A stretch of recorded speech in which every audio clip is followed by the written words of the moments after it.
Hi and namaste everyone. Welcome back to my channel. This is me Navina Shrestha and you are watching Nepse Knowledge.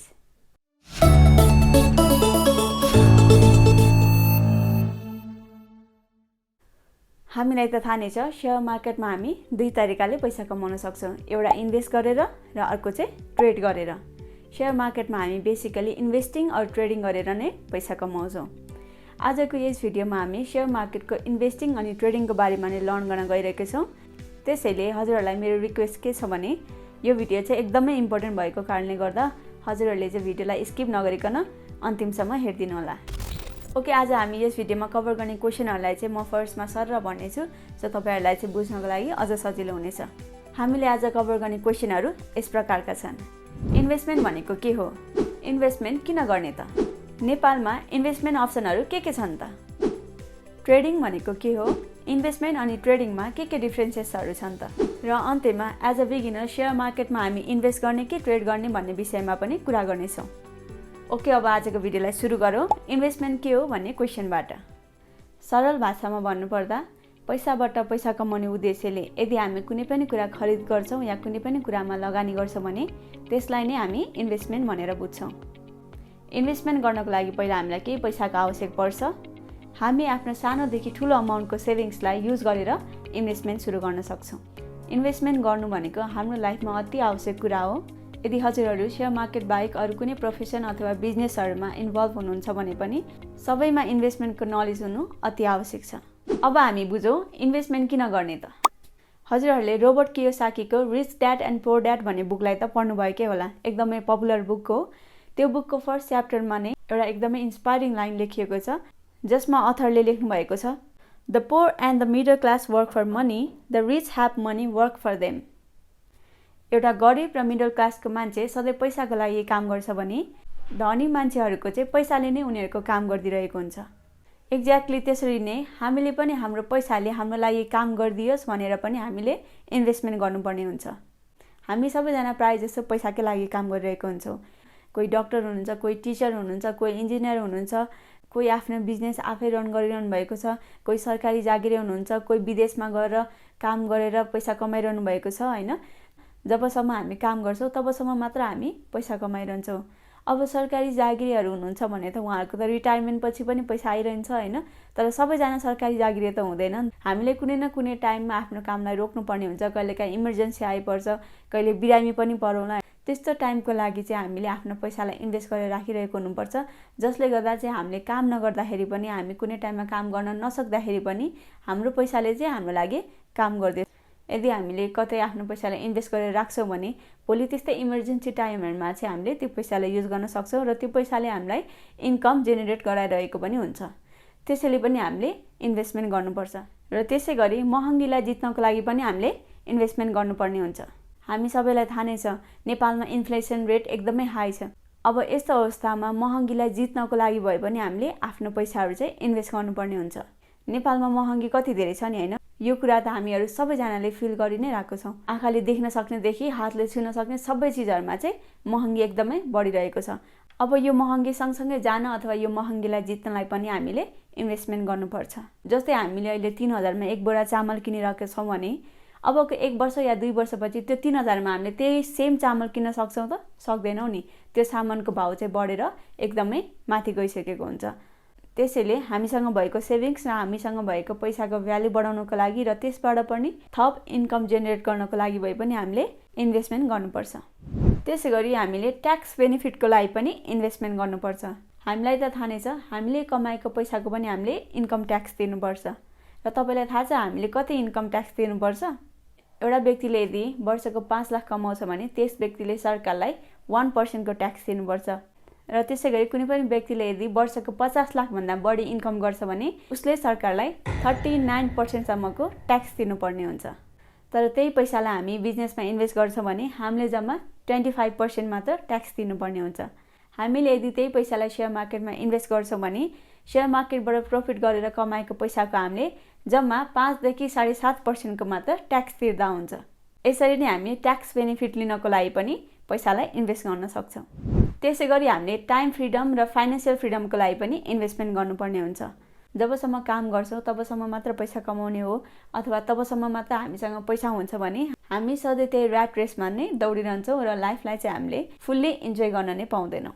यदि हामी कतै राम्रो ठाउँमा आफ्नो पैसालाई इन्भेस्ट गर्छौँ भने त्यो पैसाबाट नै हाम्रो अर्को इन्कम जेनेरेट भइरहेको हुन्छ, जसको कारणले चाहिँ तपाईँहरूले जबै नगरे पनि, काम नै जान नसके पनि त्यसबाट पनि हामीलाई के त पैसा आइरहेको हुन्छ, जसले गर्दा चाहिँ हामीले टाइम फ्रिडम पनि पाउँछौँ र फाइनेन्सियल फ्रिडम पनि पाउँछौँ। त्यसै गरी हामीले रिटायरमेन्टको लागि पनि इन्भेस्ट गर्नुपर्ने हुन्छ।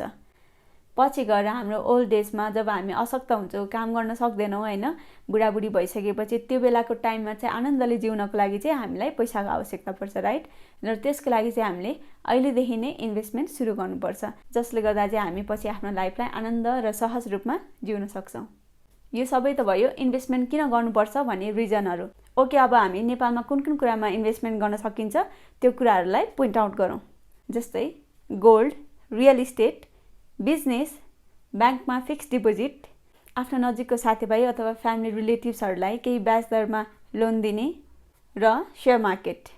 अब यो अप्सनहरूमध्ये पनि त्यस्तो अप्सनहरूमा हामीले इन्भेस्ट गर्नुपर्छ जसमा चाहिँ हामीले इन्भेस्ट गरेको पैसाको भ्याल्यु पनि बढ्दै जान्छ र त्यसबाट हामीलाई बेला बेला इन्कम जेनेरेट पनि भइरहेको हुन्छ। त्यस्तो अप्सनहरूलाई चाहिँ चुज गरेर हामी इन्भेस्ट सुरु गर्न सक्छौँ। जस्तै गोल्डमा हामी इन्भेस्ट गर्छौँ भने गोल्डको प्राइस त बढेर माथि जान्छ नि होइन, तर गोल्डले हामीलाई टाइम टु टाइम इन्कम दिइरहन्छ त, दिँदैन नि होइन। त्यसरी नै ब्याङ्कमा यदि हामी आफ्नो पैसालाई केही समयको लागि फिक्स डिपोजिटमा राख्छौँ भने ब्याङ्कले हामीलाई हामीले राखेको पैसा बराबर केही पर्सेन्टको ब्याज दर दिन्छ, तर हाम्रो त्यो क्यापिटल भने चाहिँ सधैँ जतिको त्यति नै हुन्छ। त्यसै गरी यदि हामी चाहिँ आफ्नो पैसा आफ्नो नजिकको साथीभाइहरू अथवा फ्यामिली रिलेटिभ्सहरूलाई केही पर्सेन्ट ब्याज दरमा दिन्छौँ भने त्यसबाट नै हामीले केही इन्कम त जेनेरेट गर्न सक्छौँ, तर हामीले दिएको पैसाको भ्यालु त्यहाँ बढ्दैन।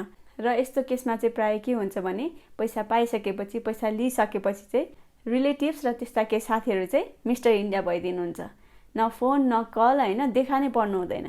त्यसैले यसरी चाहिँ इन्भेस्ट गर्नु अहिले एकदमै रिस्की छ। त्यस्तै हामी चाहिँ आफ्नो पैसालाई युज गरेर केही बिजनेसहरू पनि ओपन गर्न सक्छौँ, तर त्यो बिजनेस ओपन गर्नुको लागि चाहिँ हामीलाई आफूले ओपन गर्न लागेको बिजनेस रिलेटेड धेरै नलेजहरू चाहिँ लिनुपर्ने हुन्छ, केही एक्सपिरियन्सहरू पनि चाहिन्छ र कुनै पनि बिजनेस रन गर्नको लागि त्यति सजिलो त छैन।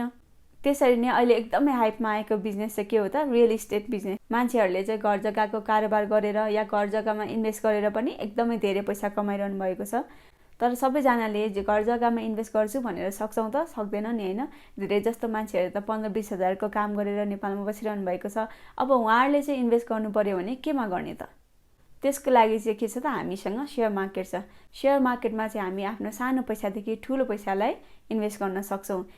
र सेयर मार्केटमा इन्भेस्ट गर्नुको फाइदा के छ भने सेयर मार्केटमा यदि हामी कुनै पनि कम्पनीको सेयर किन्छौँ या सेयरमा इन्भेस्ट गर्छौँ भने चाहिँ हामीले किनेको सेयरको प्राइसको भ्यालु पनि बढ्दै गइरहेको हुन्छ र त्यस सँगसँगै हामीले सेयर किनेको कम्पनीहरूले हामीलाई टाइम टु टाइम डिभिडेन्ड अथवा क्यास बोनसहरू पनि दिइरहनुहुन्छ, जसले गर्दा हामीले इन्भेस्ट गरेको पैसाको भ्यालु पनि बढिरहेको हुन्छ भने त्यस सँगसँगै हामीले त्यस पैसाबाट एक्स्ट्रा इन्कम पनि जेनेरेट गरिरहेको हुन्छौँ।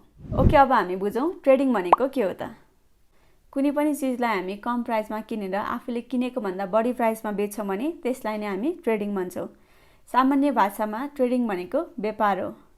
किन्ने र बेच्ने प्रोसेसलाई पनि हामी ट्रेडिङ भनेर बुझ्छौँ। यदि हामी कुनै पनि कम्पनी स्टकलाई किनेर केही नाफा खाएर त्यसलाई हामी बेच्छ भने त्यसलाई नै हामी सेयर मार्केटको ट्रेडिङ भनेर बुझ्छौँ। सेयर मार्केटमा ट्रेडिङ चाहिँ धेरै प्रकारको हुन्छ, जस्तै इन्ट्राडे ट्रेडिङ। यदि हामी कुनै पनि कम्पनीको स्टकलाई आज किनेर आज नै बेच्छौँ भने त्यसलाई चाहिँ हामी इन्ट्राडे ट्रेडिङ भनेर बुझ्छौँ। अर्को छ स्क्याल्पिङ ट्रेडिङ। यो पनि एकदमै छोटो समयभित्र गरिने ट्रेडिङ हो। र अर्को छ पोजिसनल ट्रेडिङ। पोजिसनल ट्रेडिङमा चाहिँ हामी सेयरलाई किनेर 1 मन्थदेखि 1 इयर्सभित्र नै ट्रेड गर्छौँ। यसलाई चाहिँ हामी पोजिसनल ट्रेडिङ भन्छौँ। यदि हामी कुनै पनि कम्पनीको सेयरलाई 1 इयर्सभन्दा माथि होल्ड गरेर बेच्छौँ भने त्यसलाई चाहिँ हामी ट्रेडिङ भन्दैनौँ, इन्भेस्टिङ भन्छौँ। र अर्को छ स्विङ ट्रेडिङ। प्राय नेपालमा गरिने भनेको चाहिँ स्विङ ट्रेडिङ नै हो। स्विङ ट्रेडिङ चाहिँ हामी नेपालमा कुनै पनि अप ट्रेन्डमा गइरहेको सेयरको स्विङहरूलाई चाहिँ पक्रेर ट्रेड लिन्छ भने त्यसलाई नै हामी स्विङ ट्रेडिङ भन्छौँ। स्विङ ट्रेडिङ चाहिँ हामी डेको, विकको, मन्थको चार्ट हेरेर चाहिँ गर्न सक्छौँ। र नेपालमा गर्ने भनेको चाहिँ स्विङ ट्रेडिङ र पोजिसनल ट्रेडिङ मात्र हो। अरू ट्रेडिङहरू चाहिँ नेपालमा गर्न इम्पोसिबल छ, किनभने हामी एक दिनमै सेयर किनबेच गर्न सक्दैनौँ। हाम्रो नेपालमा चाहिँ सेयर किनेपछि 3 देखि 4 दिनभित्र मात्र हाम्रो खातामा सेयर आइपुग्छ। त्यसैले हामी इन्ट्राडे र स्क्याल्पिङ ट्रेडिङहरू चाहिँ नेपालमा गर्न सक्दैनौँ। अब हामी बुझौँ इन्भेस्टमेन्ट र ट्रेडिङमा के डिफ्रेन्सेसहरू छन् त। अब हामी इन्भेस्टमेन्ट अनि ट्रेडिङको डिफ्रेन्सेसहरूलाई पोइन्ट बाई पोइन्ट हेर्नेछौँ। इन्भेस्टमेन्ट गर्दा चाहिँ इन्भेस्टरहरूले आफूले किनेको सेयरलाई लङ पिरियड अफ टाइमको लागि होल्ड गर्नुहुन्छ, जस्तै 1 year, 2 year, 5 year, 10 year or more than that. तर ट्रेडिङ गर्दा चाहिँ ट्रेडरहरूले आफूले किनेको सेयरलाई एकदमै सर्ट पिरियड अफ टाइमको लागि मात्र होल्ड गर्नुहुन्छ, जस्तै डे, विक अनि मन्थको लागि मात्र। त्यसै गरी इन्भेस्टमेन्ट गर्दा चाहिँ इन्भेस्टरहरूले फन्डामेन्टल एनालाइसिस युज गर्नुहुन्छ भने ट्रेडिङ गर्दा चाहिँ ट्रेडरहरूले टेक्निकल एनालाइसिस युज गर्नुहुन्छ।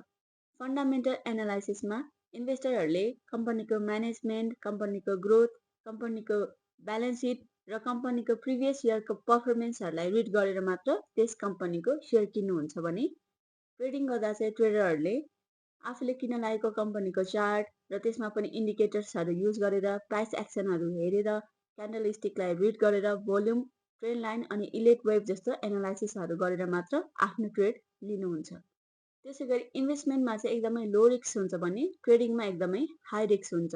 त्यस्तै इन्भेस्टमेन्ट गर्दा इन्भेस्टरहरूले एकदमै लो चार्ज मात्र पे गर्नुपर्छ भने ट्रेडिङ गर्दा ट्रेडरहरूले एकदमै हाई चार्जहरू पे गर्नुपर्ने हुन्छ। यो किन हुन्छ भन्दाखेरि 1 वर्षभन्दा बढी हामीले यदि कुनै पनि कम्पनीको सेयरलाई होल्ड गर्छौँ भने हामीले त्यहाँनिर ट्याक्स बेनिफिट पाउँछौँ र त्यही सेयरलाई चाहिँ यदि हामी 1 वर्षभन्दा कममै बेच्छौँ भने त्यहाँ चाहिँ हामीले ट्याक्स बढी पे गर्नुपर्ने हुन्छ। र सँगसँगै ट्रेडिङमा चाहिँ हामीले सर्ट पिरियड अफ टाइममा नै ट्रेडिङ गरिरहनु पर्ने भएको कारणले गर्दाखेरि हरेकचोटि हामीले किन्दा वा बेच्दा चाहिँ ब्रोकरलाई पनि ब्रोकर चार्जहरू पे गरिरहनुपर्छ। त्यही भएको कारणले गर्दाखेरि चाहिँ ट्रेडिङ गर्दा चाहिँ एकदमै हाई चार्ज पे गर्नुपर्ने हुन्छ। त्यस्तै गरी इन्भेस्टमेन्टमा चाहिँ एकदमै लो स्ट्रेस हुन्छ भने ट्रेडिङमा चाहिँ एकदमै स्ट्रेस हाई हुन्छ। ट्रेडिङ गर्दा चाहिँ ट्रेडरहरूले प्राइसको मुभमेन्ट नहेरेर डिसिजन लिने भएको कारणले गर्दाखेरि प्राइसमा चाहिँ एकदमै भोलाटिलिटी पनि हुन्छ, जसले गर्दा चाहिँ ट्रेडरहरूलाई एकदमै हाई स्ट्रेस पनि हुन्छ। त्यसै गरी इन्भेस्टमेन्ट गर्दा चाहिँ कम्पाउन्डिङको पावर हुन्छ भने ट्रेडिङमा चाहिँ कम्पाउन्डिङको पावर हुँदैन।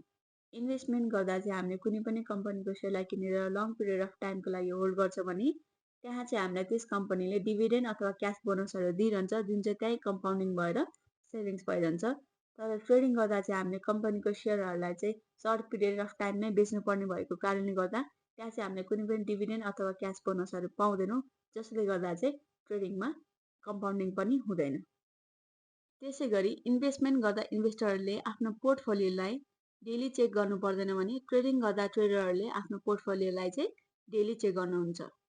इन्भेस्टमेन्टमा चाहिँ इन्भेस्टरहरूले सेयरलाई बाई गरेपछि लङ पिरियड अफ टाइमको लागि होल्ड गर्नुहुन्छ भने ट्रेडिङ गर्दा चाहिँ ट्रेडरहरूले सेयरलाई किनेर त्यसको लगतै बेच्नुहुन्छ। इन्भेस्टरहरूले आफूले किनेको सेयरको प्राइस यदि घट्छ भने उहाँहरूले चाहिँ आफ्नो सेयरलाई एभरेजिङ गर्दै जानुहुन्छ।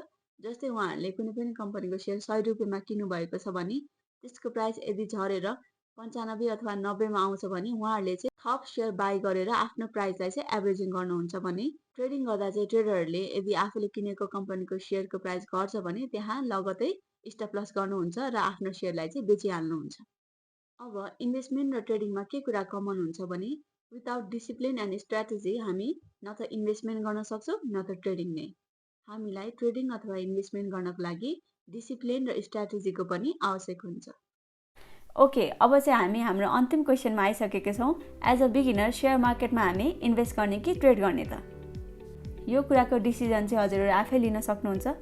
तर त्यो डिसिजन लिनु अघि हजुरहरूले के कुरा विचार गर्नुपर्छ भने हजुरहरू कति समयसम्म आफ्नो पैसा होल्ड गर्न सक्नुहुन्छ, हजुरहरूको पेसेन्ट लेभल कति छ, तपाईँ कति समयमा नै सेयर मार्केटबाट पैसा कमाउन चाहनुहुन्छ, तपाईँको रिस्क गेन गर्ने क्यापेसिटी कति छ, तपाईँसँग सेयर मार्केटको इन्भेस्टमेन्ट अथवा ट्रेडिङ सम्बन्धी कति ज्ञान छ, तपाईँ सेयर मार्केटमा इन्भेस्टर वा ट्रेडर हुन कति प्यासनेट हुनुहुन्छ, कति डिसिप्लिन हुनुहुन्छ, हजुरहरूले सेयर मार्केटमा कति समय दिन सक्नुहुन्छ। यो सबै कुराहरूलाई राम्रोसँग एनालाइज गरेर मात्र हजुरहरू सेयर मार्केटमा इन्भेस्टर हुने या ट्रेडर हुने भन्ने डिसिजन चाहिँ आफै लिन सक्नुहुन्छ। म चाहिँ हजुरहरूलाई के सजेस्ट गर्छु भने यदि हजुरहरू चाहिँ सेयर मार्केटमा एकदमै नयाँ हुनुहुन्छ, सेयर मार्केटमा चाहिँ ट्रेडिङ अर इन्भेस्ट गर्न चाहनुहुन्छ भने त्योभन्दा पहिला चाहिँ हजुरहरूले सेयर मार्केट सम्बन्धीको नलेजहरूलाई, स्किलहरूलाई चाहिँ आफैमा इन्भेस्ट गरेर अनि मात्र आफूमा कन्फिडेन्ट आइसकेपछि मात्र तपाईँहरू सेयर मार्केटमा इन्ट्री गर्नुहोला। ओके गाइस, आजको लागि चाहिँ यति नै। आई होप यो भिडियोले चाहिँ तपाईँहरूको सेयर मार्केट सम्बन्धी इन्भेस्टिङ र ट्रेडिङको कन्फ्युजनहरूलाई चाहिँ क्लियर गर्नेछ। भिडियोलाई अन्तिमसम्म हेरिदिनु भएकोमा धेरै धेरै धन्यवाद। अब हामी भेट्छौँ अर्को भिडियोमा। Till then keep learning, keep growing. Bye by.